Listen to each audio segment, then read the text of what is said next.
नमस्कार, ये आकाशवाणी पटना है। अब आप खालिद रशीद से प्रादेशिक समाचार सुनिए। पहले मुख्य समाचार। प्रधानमंत्री नरेंद्र मोदी ने नगर निगमों के महापौरों से शहरों में जीवन सुगम बनाने का आह्वान किया। कहा, लोक केंद्रित विकास पर ध्यान दें। निर्वाचन आयोग ने राजनीतिक दलों के लिए नकद चंदे की सीमा तय करने का सुझाव दिया। पटना हाईकोर्ट ने गर्भाशय घोटाला में राज्य सरकार को केंद्रीय कानून के तहत मामला दर्ज करने के आदेश दिए। और राज्य सरकार ने स्वास्थ्य विभाग में 7,900 से अधिक पदों पर बहाली को मंजूरी दी। अब समाचार विस्तार से। प्रधानमंत्री नरेंद्र मोदी ने नगर निगमों के महापौरों से आग्रह किया है कि वे अपने शहरों के समग्र विकास पर ध्यान दें और जीवन को सुगम बनाने को प्राथमिकता दें। श्री मोदी गुजरात के गांधीनगर में भाजपा मेयर सम्मेलन को वीडियो कॉन्फ्रेंस के माध्यम से संबोधित कर रहे थे। प्रधानमंत्री ने महापौरों से अपने शहरों में जन भागीदारी से लोगों की भलाई के कार्य करने को कहा है। आजादी के अमृतकाल में अगले 25 वर्ष के लिए भारत के शहरी विकास का एक रोडमैप बनाने में भी इस सम्मेलन की बड़ी भूमिका है। हमारे देश के नागरिकों ने बहुत लंबे शहरों के विकास को लेकर भाजपा पर जो विश्वास रखा है, उसे निरंतर बनाए रखना हम सभी का दायित्व है। श्री मोदी ने कहा कि नगर निगमों से लोगों का सीधा संबंध है, इसलिए महापौरों की ये जिम्मेदारी है कि वे नागरिकों का विश्वास जीतें। सामान्य नागरिक का संबंध अगर सरकार नाम की किसी व्यवस्था से सबसे पहले आता है तो पंचायत से आता है, नगर पंचायत से आता है, नगर पालिका से आता है, महानगर पालिका से आता है।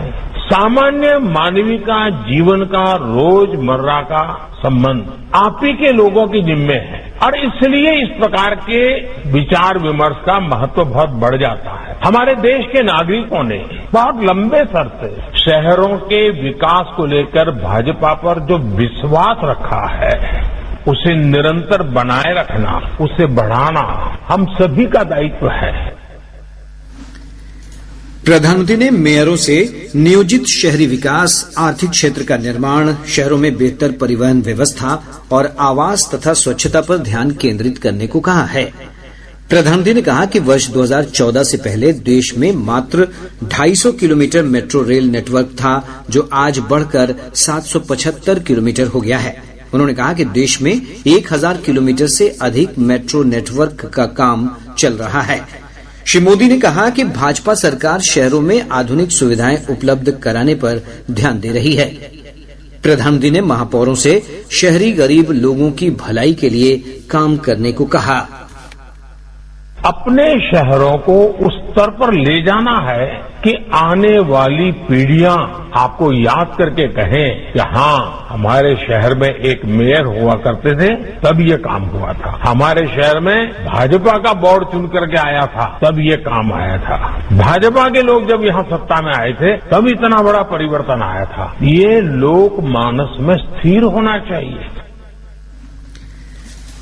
सम्मेलन में भारतीय जनता पार्टी के अध्यक्ष जगत प्रकाश नड्डा, गुजरात के मुख्यमंत्री भूपेंद्र पटेल और प्रदेश भाजपा अध्यक्ष CR पाटिल मौजूद थे।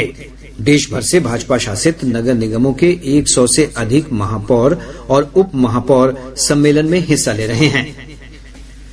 निर्वाचन आयोग ने कहा है कि राजनीतिक दलों को दिए जाने वाले नकद चंदे की सीमा तय की जानी चाहिए। आयोग ने कानून मंत्री किरेन रिजिजू को लिखे एक पत्र में इस संबंध में कानून में संशोधन करने की सलाह दी है। मुख्य निर्वाचन आयुक्त राजीव कुमार ने कहा है कि पारदर्शिता और जवाबदेही बढ़ाने के लिए यह कदम उठाना आवश्यक है। आधिकारिक सूत्रों ने बताया कि आयोग ने गुप्त राजनीतिक चंदे की सीमा को 20,000 रूपये से घटाकर 2,000 रूपये करने का प्रस्ताव किया है।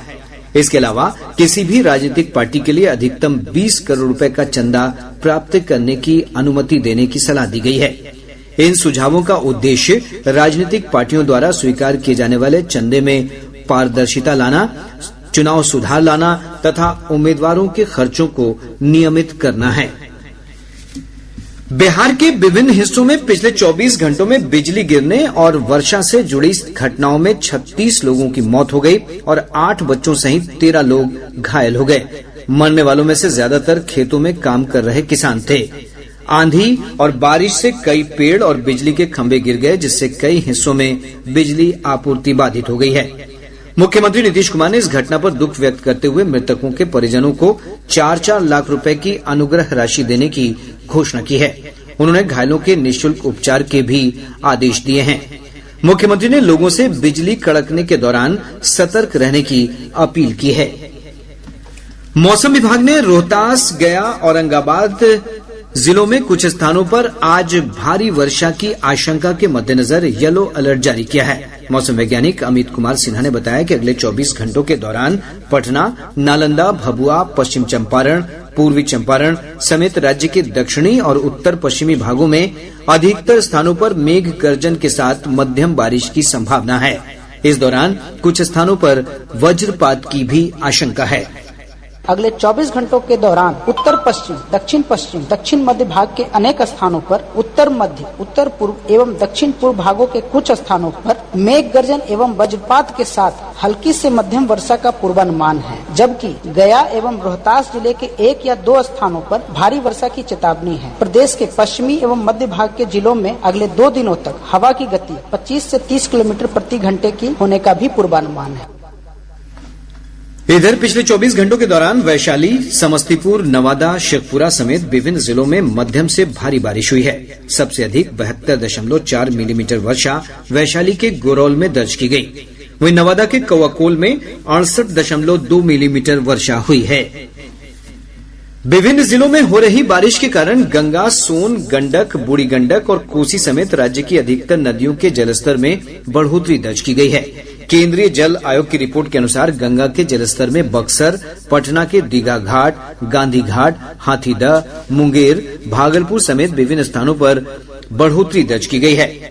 इधर घाघरा नदी का जलस्तर सीवान के दरौली में खतरे के निशान से करीब 20 सेंटीमीटर ऊपर दर्ज किया गया। बागमती नदी का जलस्तर बेनीबाद में खतरे के निशान से 29 सेंटीमीटर ऊपर रिकॉर्ड किया गया है। कोसी नदी का जलस्तर सुपौल के बसुआ में खतरे के निशान को पार कर गया है। वहीं भागलपुर के सबौर और नवगछिया में गंगा नदी के तटवर्ती इलाकों में भीषण कटाव जारी है। कई घर क्षतिग्रस्त हो गए हैं, जिससे ग्रामीणों में दहशत है। प्रादेशिक समाचार आप आकाशवाणी पटना से सुन रहे हैं। पटना हाईकोर्ट ने गर्भाशय घोटाला मामले की सुनवाई करते हुए राज्य सरकार को केंद्रीय कानून के तहत मामला दर्ज करने के आदेश दिए हैं। न्यायमूर्ति अश्विनी कुमार सिंह की खंडपीठ ने एक जनहित याचिका की सुनवाई करते हुए राज्य सरकार को इस संबंध में हलफनामा दाखिल करने को कहा है। गौरतलब है कि राज्य के 9 जिलों में गलत ढंग से गर्भाशय निकाले जाने के 702 मामले सामने आने के बाद राज्य मानवाधिकार आयोग ने भी इस मामले की व्यापक जांच और पीड़ित महिलाओं को उचित क्षतिपूर्ति दिए जाने की वकालत की थी। राज्य कैबिनेट की बैठक में स्वास्थ्य विभाग के अंतर्गत 7,987 पदों पर बहाली का निर्णय लिया गया है। मुख्यमंत्री नीतीश कुमार की अध्यक्षता में आज हुई कैबिनेट की बैठक में इन पदों के सृजन से संबंधित प्रस्ताव को स्वीकृति प्रदान की गई। कैबिनेट ने कैमूर, सुपौल, सीवान, जहानाबाद समेत राज्य के 12 जिलों में ओबीसी आवासीय +2 बालिका उच्च विद्यालय के भवन निर्माण को भी सहमति दी है। आज की बैठक में कुल 16 प्रस्तावों पर मुहर लगाई गई। भाजपा के वरिष्ठ नेता और राज्यसभा सांसद सुशील कुमार मोदी को जान से मारने की धमकी भरा पत्र मिला है। श्री मोदी ने स्वयं इसकी जानकारी पटना के वरीय पुलिस अधीक्षक मानवजीत सिंह ढिल्लों को देते हुए कार्रवाई का अनुरोध किया है। श्री मोदी ने इस संबंध में पटना में संवाददाताओं से बातचीत करते हुए पूरे मामले की जानकारी दी।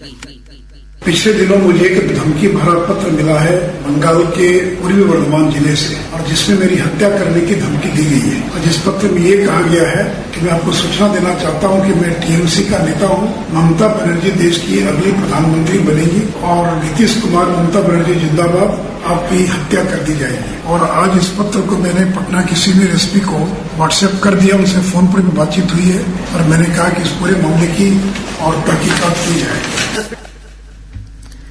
भाजपा के वरिष्ठ नेता और केंद्रीय मंत्री अश्विनी कुमार चौबे ने राजद, जदयू और कांग्रेस पर तुष्टीकरण की राजनीति करने का आरोप लगाया है।